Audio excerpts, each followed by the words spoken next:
सद्गुरू श्री ब्रह्मचैतन्य महाराज गोंदवलेकर यांचं प्रवचन 12 एप्रिल. सद्वस्तू साध्य करून घेण्याचा उपाय सत्संगती. एखाद्या दारूबाजाप्रमाणे विषयी मनुष्य वागत असतो. त्याला सर्व कळते पण वळत नाही.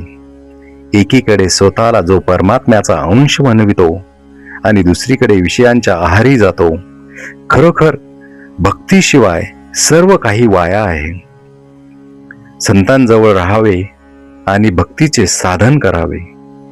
आपल्याला काही करायचे उरले आहे असे जे वाटते ते न वाटू लागले म्हणजे साधनात प्रगती झाली असे समजावे.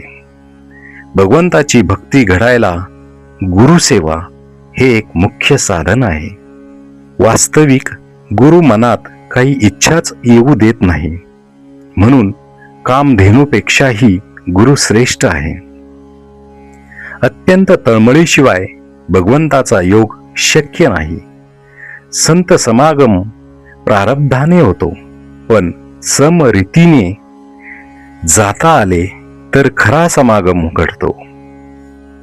पण आमचा मार्ग विषय आहे, म्हणून संत भेटूनही त्याचा समागम आपल्याला होत नाही. विषयामध्ये धुंद असलेल्या आम्हाला पाहून संतांच्या मनात कालवाकालव होते. त्याची आपल्याला कल्पनाही येणार नाही. आपली बुद्धी आपल्याला समाधानप्रद नेत नाही, तर दुसऱ्याची मदत घेणे आवश्यक आहे. अशा वेळी ज्याची मदत आपण घेतो त्यांचे आपण ऐकायला नको का? भगवंताच्या जिज्ञासेचा मार्ग आक्रमायला संतांनी सांगितले. संतांना जिज्ञासा मूळचीच असते. आपल्याला ती नाही, म्हणून ती उत्पन्न करणे भाग आहे. काही केल्याशिवायच सद्वस्तू साध्य करून घेण्याचा उपाय म्हणजे सत्संगती हा होय. सत्संगती अति अपूर्व काम करणारी आहे. ज्याचे भाग्य थोर असेल त्यालाच ती लाभेल. एखादा मनुष्य भोवऱ्यात सापडला तर त्याला बाहेर काढण्याचे 2 मार्ग आहेत.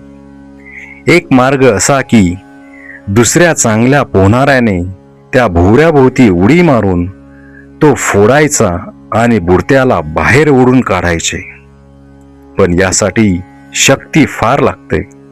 दुसरा मार्ग असा की आपणच भोवऱ्यामध्ये बुडी मारून तळाशी जायचे आणि खालून बाहेर निघायचे. विद्वत्ता ही भोवऱ्यासारखी आहे. वरवर पाणी फिरत असते तरी तळाशी ते संत असते. तसे जे लोक वरवर विद्या शिकतात ते वादाच्या आणि मतांतराच्या चक्रात सापडतात, पण जे खोल तळाशी जातात त्यांना खरे काय ते आपोआप कळते आणि ते सगळीकडे एकच असते. विद्येच्या भोवऱ्यामध्ये सापडणाऱ्यांना बाहेर ओढून काढण्याचे काम फार मोठ्या संतांचे असते. शहाण्याने त्या भानगडीत न पडावे. हजारो लोक भगवंताच्या नामाला लावणे हे खरे संतांचे काम होय.